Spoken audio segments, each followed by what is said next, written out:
लंबी चौड़ी बहू।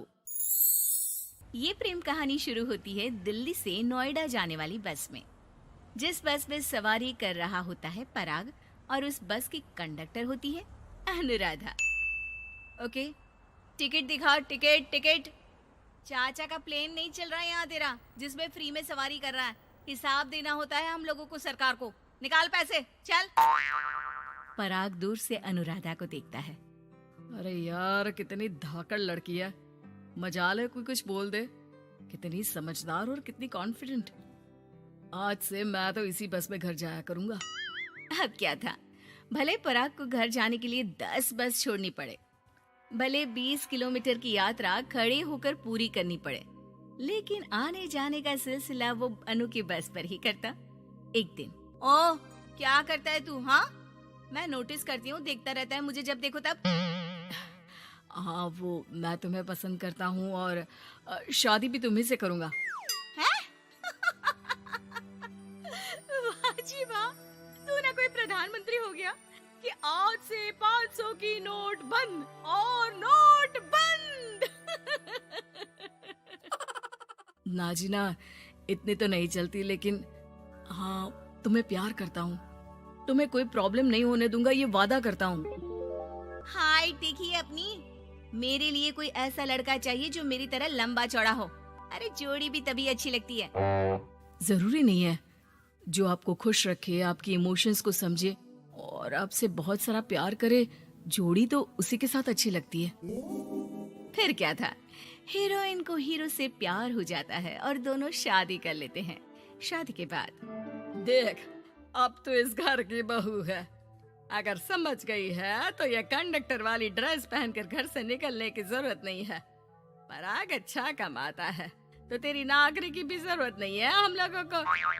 अरे कैसी बात कर रही है माँ जी? यूँ कोई सरकारी नौकरी छोड़ता है क्या? और जब मेरी नौकरी लगी थी, मेरी अम्मा कितनी खुश हुई थी पता है? मैं तो नौकरी करूंगी। अरे नौकरी करेगी तो डंडे से मारूंगी, और हाँ, जो निकली घर से बाहर ना, तो हाथ पैर तोड़ दूंगी और घर से बाहर निकाल दूंगी, देख लेना। अनु को समझ में नहीं आता कि वो सास को कैसे समझाए कि सरकारी नौकरी लगना आसान बात नहीं होती, और उसने इस नौकरी को पाने के लिए कितनी हार्ड वर्क की थी। रात को अनु पराग से बात करती है। देखो पराग, मैं नौकरी करना चाहती हूँ।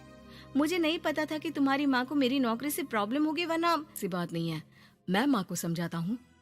अगले रोज, देखो माँ, महंगाई का जमाना है और मेरी प्राइवेट नौकरी है। आज है कल का पता नहीं। वैसे भी अनु की सैलरी मेरी सैलरी के बराबर है। अगर ये भी नौकरी करेगी तो हम लोगों को जिंदगी जीने में आसान हो जाएगी ना। सास को बेटे की बात समझ में आती है और वो अनु की नौकरी के लिए मान जाती है। अगले रोज, बेटा, बहू, तुम लोगों को लेकर मुझे कुल देवी के दर्शन के लिए जाना है, तो रविवार को दोनों सुबह ही तैयार हो जाना। अगले रोज दोनों तैयार हो जाते हैं और कुल देवी के मंदिर पहुंच जाते हैं। क्या संतोषी बहन, ये कैसी बहू ले आई हो। बहू बेटा लग रही है और बेटा बहू। अरे कोई पहलवानी लड़ानी थी क्या, जो इतनी लंबी चौड़ी बहू ले आई? अब क्या बताए पंडित जी, जो बेटे ने पसंद किया हमने उसे हाँ कर दी। अब बेटा जाने और उसका परिवार। और ये तो बस कंडक्टर की नौकरी करती है, इंटरस्टेट। और सच्ची, वाह वाह वाह, यह तो बड़ी बात है संतोषी। तुम तो किस्मत वाली निकली जो सरकारी नौकरी की बहू ले आई।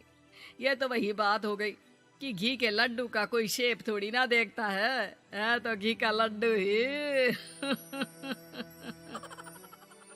सास को बहू की तारीफ सुनकर बिल्कुल अच्छा नहीं लगता। वो जल्दी से पूजा पाठ करवा कर उन लोगों को घर ले आती है। एक रोज, संतोषी बहन, तुम लोगों का घर बड़ा अजीब सा लगता है। भाई साहब बहन जी, और बहन जी भाई साहब जैसी। अरे बस किया कर, सरकारी नौकरी देखी तो हाँ बोल दिया, और इतना भी क्या, पैसे की चिंता। चलती हूँ, खाना बनाना है। क्यों, बहू नहीं बनाती क्या खाना? अरे नहीं, वो तो नौकरी करने जाती है ना, तो उसके आने से पहले खाना बना देना पड़ता है, वरना पता है ना आजकल की लड़कियों की जबान कितनी लंबी होती है। तेरी बहू की तो कुर्सी तोड़ने वाली नौकरी है, यहाँ बैठती है जैसे उठकर ऑफिस में बैठ जाती है, फिर क्यों थक जाती है कि खाना भी नहीं बना पाती। मेरी बहू भले कंडक्टर है, लंबी चौड़ी, लेकिन बता रही हूँ सारा दिन सवारी से मत्था पच्ची करती है, लेकिन मजाल है शादी के बाद एक दिन भी मुझे किचन में जाने दिया हो ना जी ना। दोनों पड़ोसन वहां से चली जाती है। सास बाजार जाती है और एक ट्रेड मशीन ले आती है। अरे माँ जी, इस उम्र में आप घर पर जिम खोलेंगी? अरे तेरे लिए लाई हूँ, रोज चलाकर 2 घंटे इस पर, पतली हो जाएगी। और खाना कम खाया कर, जब देखो बकरी की तरह मुंह चलता रहता है तेरा।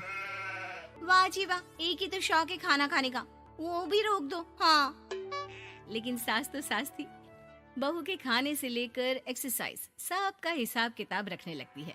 अरे मैं मोहल्ले वालों को बताकर रहूंगी कि मेरी बहू भी शिल्पा शेट्टी की तरह पतली हो सकती है। वही बहू बस में जब सवारी का टिकट काट रही होती है, उसे चक्कर आ जाता है और वो गिर जाती है। सवारी हैरान परेशान हो जाती है और ड्राइवर को वहाँ बुलाती है। अरे शहर नहीं थी हमारे कंडक्टर साहिबा, लेकिन जब से शादी हुई है बकरी बन गई है। सास को तो बस इनके खाने की ही लगी रहती है। ड्राइवर बस में बिठाकर बहू को घर छोड़ आता है और सास को कहता है, अरे पता है आपकी बहू कितनी धाकड़ है, किसी को बात करने से पहले 4 बार सोचना पड़ता है कि बोले या ना बोले, कहीं झापड़ ना पड़ जाए। और आप है कि इन्हें बकरी बनाने में लगी है। अरे चुप, निकल यहाँ से। मेरी बहू है, मैं इसे बकरी बनाऊं या फिर गीदड़, तुम्हें क्या पता लोग कैसा मजाक उड़ाते हैं कि बहू इनकी बस की कंडक्टर है। बोलो मुझे कैसा लगता होगा? अरे काम तो काम होता है माँ जी, वो छोटा या बड़ा नहीं होता। खैर जैसी आपकी मर्जी, चलता हूँ मैं, नमस्ते। ड्राइवर वहाँ से चला जाता है। बहू ठीक हो जाती है। एक बार आधी रात को कोई संतोषी का दरवाजा खटखटाता है। अरे इतनी रात में कौन आ गया?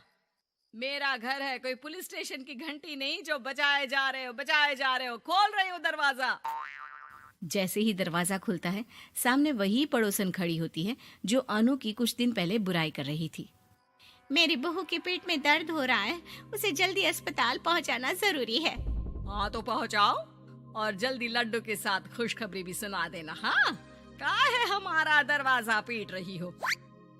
अरे सुनो तो, अपनी बहू से कहो ना कि सरकारी बस को थोड़ी देर के लिए दरवाजे बुला ले। क्या है ना, कोई साधन नहीं है अस्पताल ले जाने के लिए। सास अनु को कहती है और अनु बस को बुलाकर पड़ोस वालों की मदद करती है, जिसके बाद पूरे मोहल्ले में अनु की तारीफ होने लगती है। सच में लंबी चौड़ी बहू के साथ साथ लंबा चौड़ा दिल भी है बहू का।